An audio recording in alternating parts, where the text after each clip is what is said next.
الحمدللہ والصلاة والسلام علی رسول اللہ وعلی آلہ واصحابہ اجمعین، اما بعد، اعوذ باللہ من الشیطان الرجیم، بسم اللہ الرحمن الرحیم، رب اشرح لی صدری ویسر لی امری واحلل عقدۃ من لسانی یفقہوا قولی۔ اصطلاحات الحدیث کا سلسلہ الحمدللہ جاری ہے، اور آج ہم لوگ جو اصطلاح سیکھیں گے وہ ہے حدیث متواتر یا خبر متواتر۔ پچھلی اصطلاحات میں ہم لوگوں نے دیکھا تھا کہ حدیث اور خبر مترادف ورڈ ہیں، ایک دوسرے کے معنی میں استعمال ہوتے ہیں۔ اکثر محدثین کی یہی رائے تھی، وہ خبر کو حدیث یا حدیث کو خبر کہتے تھے۔ تو اس لحاظ سے ہم دیکھیں گے کہ ہم تک پہنچنے کے اعتبار سے خبر یا حدیث کی کتنی قسمیں ہیں۔ ہم تک پہنچنے کے اعتبار سے ہم تک پہنچنے کے اعتبار سے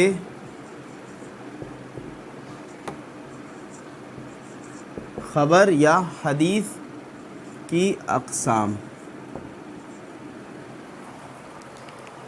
تو ہم تک پہنچنے کے اعتبار سے خبر کی دو اقسام ہیں، دو قسمیں ہیں۔ ایک ہے حدیث متواتر یا خبر متواتر، اور دوسرا ہے خبر احاد یا خبر واحد، یا پھر حدیث احاد یا حدیث واحد۔ تو یہ دو کیٹیگریز ہو گئی، کس اعتبار سے حدیث ڈسٹریبیوٹ ہوئی ہے، ہم تک پہنچنے کے اعتبار سے۔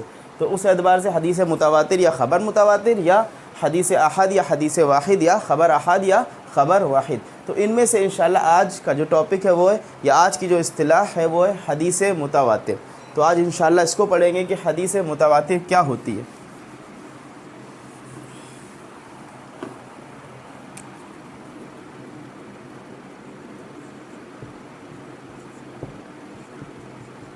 تو سب سے پہلے اس کی لغوی تعریف یا لغوی معنی۔ متواتر تواترہ سے مشتق اسم فاعل کا صیغہ ہے متواتر، جس کا میننگ ہوتا ہے مسلسل یا لگاتار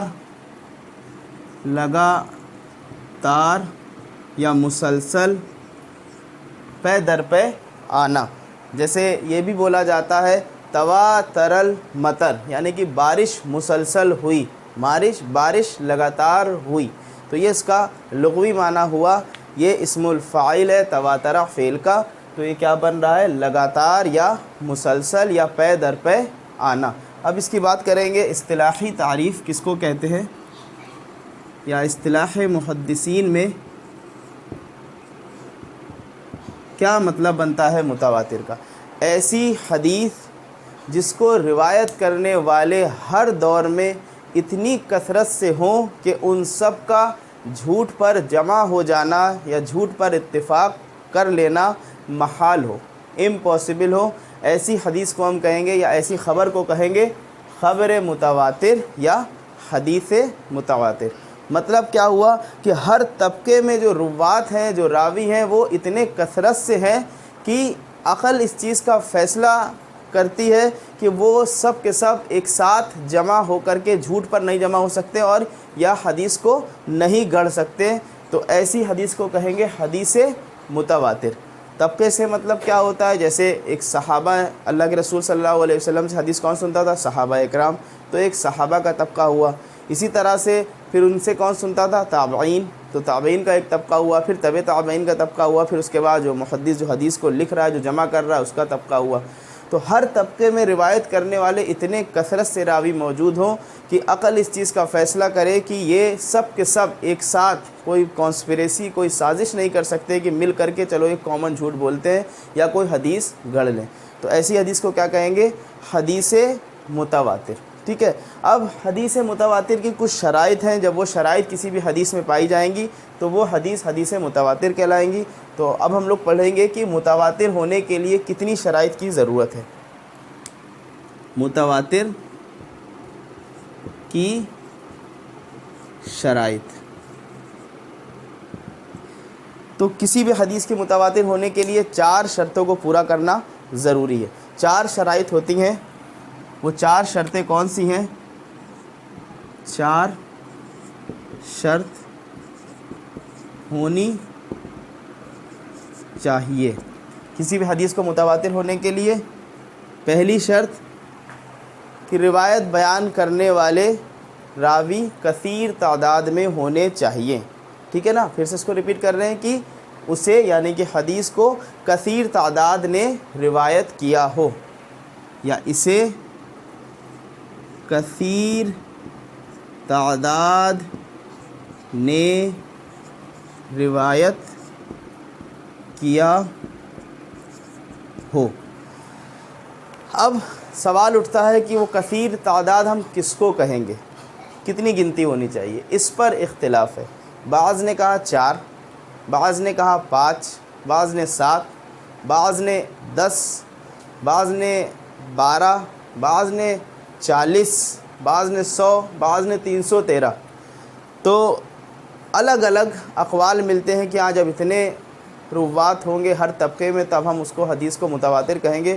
لیکن زیادہ صحیح قول جو ابن حجر عسقلانی رحمۃ اللہ علیہ کا ہے، ابن حجر رحمۃ اللہ علیہ کہتے تھے کہ عدد کو تعین نہیں کرنا ہے، کہ صحیح بات یہی ہے کہ عدد کو تعین نہیں کرنا ہے، بلکہ کتنے رواہ متواتر کی شرط میں آ جائیں گے کہ جب عقل اس چیز سے محال ہو کہ وہ سب کے سب جھوٹ پر متفق ہو جائیں گے، تو اتنے رواہ کو ہم کیا بولیں گے کہ وہ روایت متواتر ہے. تو پہلی شرط کیا ہے کہ اسے کثیر تعداد نے روایت کیا ہو. ابن حجر رحمۃ اللہ علیہ کہتے ہیں کہ عدد کو تعین کرنا یا عدم تعین زیادہ بہتر ہے، یعنی کہ عدد ہم تعین نہیں کریں گے، کوئی فکس نہیں کریں گے کہ ہاں اتنے ہونے چاہیے تو ہم متواتری کیٹیگری میں کہیں گے، بس تعداد کثیر ہونی چاہیے.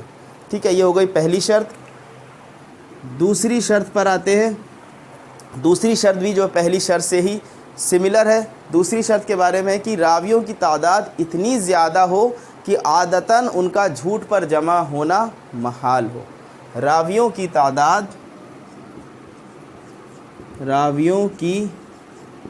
تعداد اتنی زیادہ ہو، راویوں کی تعداد اتنی زیادہ ہو کہ عادتاً ان کا جھوٹ پر جمع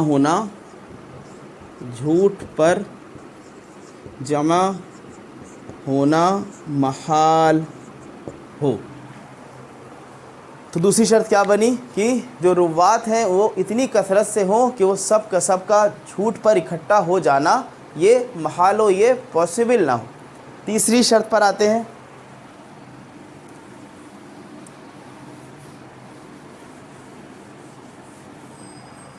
تیسری شرط ہے، یہ بھی بہت امپورٹنٹ شرط، کہ یہی کثرت یعنی کہ روات کی کثرت ابتدا سے لے کر انتہا تک ہو، یعنی کہ یہی کثرت سند کے تمام طبقوں میں پائی جاتی ہو. یہی کثرت سند کے تمام طبقوں میں پائی جاتی ہو، یعنی کہ جو تعداد ہے راویوں کی بیان کرنے والے وہ ہر طبقے میں زیادہ ہوں. ایسا نہ ہو کہ ایک کوئی روایت ہو جس کو مثال کے طور پر 10 صحابی بیان کر رہے ہیں، پھر ان سے تابعین 15 تابعین بیان کر رہے ہیں، پھر تبع تابعین 2 ہی رہ جاتے ہیں، 1 ہی رہ جاتے ہیں. تو ایسی روایت کو متواتر کا درجہ نہیں ملے گا. متواتر کے لیے شرط ضروری کیا ہے کہ ہر طبقے میں بیان کرنے والے روات کثرت سے پائے جائیں. ایسا نہیں ہو کہ شروع میں بہت زیادہ ہوں، پھر اگلے طبقے میں زیادہ ہوں، پھر اس کے بعد ہو، پھر ایک دم سے کم ہو جائے. ہر طبقے میں روات کی زیادتی ہونی چاہیے، تبھی وہ حدیث متواتر کی کیٹیگری میں پہنچے گی. ٹھیک ہے، اب چوتھی اور لاسٹ شرط کہ خبر کا تعلق حس سے ہو، عقل سے نہ ہو. خبر کا تعلق حس سے ہو، عقل سے نہ ہو. ٹھیک ہے نا؟ تو وہ کیا تعلق ہے یہ ہمیں دیکھنا ہے. اس کا مطلب کیا ہوا؟ حس سے مطلب کہ جو سینس آف آرگن ہوتے ہیں، یعنی کہ 5 سینس آف آرگن ہوتے ہیں. کون کون سے ہوتے ہیں؟ آئز جس سے ہم دیکھتے ہیں، ایئرس جس سے ہم سنتے ہیں، نوز جس سے ہم سونگھتے ہیں، زبان جس سے ہم چکھتے ہیں، اور اسکن جس سے ہمیں محسوس ہوتا ہے۔ تو یہی اسی کو اردو میں کیا کہتے ہیں؟ حواس خمسہ، یعنی کہ جو خبر آئی ہے وہ حواس خمسہ سے ریلیٹڈ رکھتی ہو، ٹھیک ہے نا۔ اب ہم حدیث کے معاملے میں کہیں گے، حدیث کے معاملے میں تو چکھنا اور یہ چھونے والی بات نہیں آئے گی، تو خبر کے ہی معاملے میں آئے گی۔ حدیث کے معاملے میں یعنی کہ اللہ کے رسول صلی اللہ علیہ وسلم کی جب بات ہوگی تو صحابہ کرام کیا کہیں گے؟ یا تو انہوں نے اپنے آنکھ سے دیکھا ہوگا، تو وہ کیا الفاظ استعمال کریں گے؟ رأیت رسول اللہ صلی اللہ علیہ وسلم فعل کذا، کہ میں نے اللہ کے رسول صلی اللہ علیہ وسلم کو یہ کرتے دیکھا۔ یہ اب بات ہو گئی کہاں سے؟ آنکھ سے ہو گئی۔ یا پھر وہ بولے سمعت رسول اللہ صلی اللہ علیہ وسلم قال کذا، کہ میں نے اللہ کے رسول صلی اللہ علیہ وسلم کو یہ فرماتے ہوئے سنا، ٹھیک ہے نا۔ یہ بات سمجھ میں آ رہی ہے کہ جو خبر ہو اس کا تعلق حس سے ہو، یعنی کہ حواس خمسہ سے ہو، عقل سے نہ ہو، تو ہی وہ متواتر کی شرط میں پہنچے گی۔ یعنی کہ صحابہ یا تو اپنی آنکھ سے دیکھیں، یا اس کام کو اللہ رسول صلی اللہ علیہ وسلم کرتے ہوئے اپنی آنکھ سے دیکھیں، یا تو پھر اپنے کانوں سے اس کو سنیں، ٹھیک ہے نا۔ اور جس کا تعلق عقل سے ہوگا تو وہ متواتر کی شرط میں نہیں آئے گی۔ کیوں؟ کیونکہ عقل کے لیے کیا ہوگا؟ سمجھ اور بوجھ کی ضرورت ہوگی، اور سمجھ اور بوجھ جب بھی شامل ہوگی تو ہر شخص کی سمجھ اور بوجھ الگ الگ ہوتی ہے، فہم کا معاملہ الگ ہوتا ہے، وہ سوچ سب کی الگ الگ ہوتی ہے، طریقہ کار سوچنے کا الگ الگ ہوتا ہے، تو پھر کیا ہو جائے گا؟ وہ معاملہ متواتر کی کیٹیگری میں نہیں آئے گا۔ تو چوتھی اور آخری شرط کیا ہے کہ اس کا معاملہ حس سے ہونا چاہیے اور عقل سے نہیں ہونا چاہیے۔ حس سے مطلب سمجھ میں آ گیا کہ وہ کیا؟ حواس خمسہ جو 5 چیزیں ہیں، اس جو خبر ہم تک آ رہی ہے اس کا تعلق ان سے ہونا چاہیے۔ تو یہ تو ہو گئی متواتر کی شرط، وہ جو کہ 4 ہیں۔ متواتر ہونے کے لیے 4 شرط کا ہونا ضروری ہے۔ پہلی شرط کیا ہے؟ کہ اس میں کثیر تعداد نے روایت کیا ہو۔ دوسری کیا ہے؟ کہ راویوں کی تعداد اتنی زیادہ ہو کہ عادتاً ان کا جھوٹ پر جمع ہونا محال ہو، امپاسبل ہو۔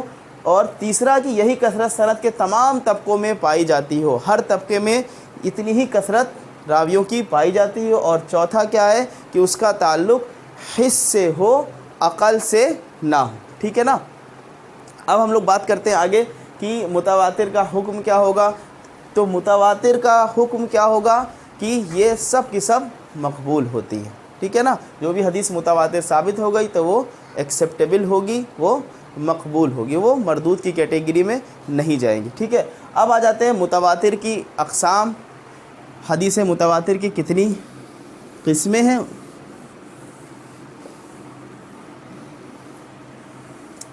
متواتر کی 2 اقسام، حدیث متواتر یا خبر متواتر کی اقسام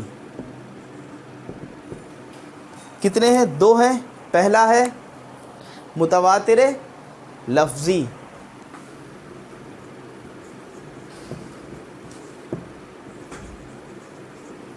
متواتر لفظی۔ متواتر لفظی کا مطلب کیا ہوا؟ کہ ایسی حدیث جس کے لفظ اور معنی تواتر سے ثابت ہو، ایسی حدیث جس کے لفظ اور معنی تواتر سے ثابت ہو۔ جیسے اس کی مثال من کذب علی متعمدا فلیتبوأ مقعدہ من النار، اس کو بخاری نے بھی روایت کیا ہے، مسلم نے بھی روایت کیا ہے۔ صحیح مسلم میں حدیث نمبر 4 ہے، اور صحیح بخاری میں اس کا نمبر 110 ہے۔ تو یہ روایت کیا ہے؟ کہ یہ تقریباً بعض محدثین جیسے امام سیوطی رحمۃ اللہ نے کہا ہے کہ اس کو 72 صحابہ نے روایت کیا ہے، 72 مختلف صحابہ نے روایت کیا ہے۔ اسی طرح سے بعض محدثین نے کہا ہے کہ 40 سے زیادہ صحابہ نے روایت کیا ہے۔ امام نووی رحمۃ اللہ علیہ کہتے ہیں اس کو 60 سے زیادہ صحابہ نے روایت کیا ہے۔ تو یہ ہم کیا دیکھ رہے ہیں کہ یہ جو روایت ہے یہ متواتر لفظی ہے، کہ اس کا لفظ اور معنی دونوں تواتر کے ساتھ ثابت ہے۔ من کذب علی متعمدا فلیتبوأ مقعدہ من النار، کہ جس شخص نے مجھ پر جان بوجھ کر جھوٹ بولا وہ اپنا ٹھکانہ جہنم میں بنا لے۔ اب آتے ہیں دوسری کیٹیگری کیا ہے؟ متواتر معنوی۔ متواتر معنوی،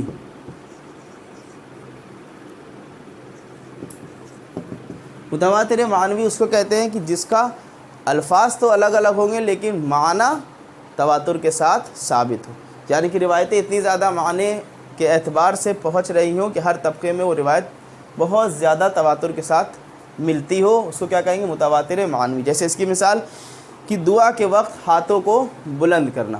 اب الگ الگ موقع پر اللہ کے رسول صلی اللہ علیہ وسلم نے دعائیں کی اور ہر بار کیا کیا؟ جب بھی دعا کی تو ہاتھوں کو بلند کیا، تو یہ کیا کس کیٹیگری میں آ جائے گا؟ متواتر معنوی کی کیٹیگری میں یہ آ جائے گا۔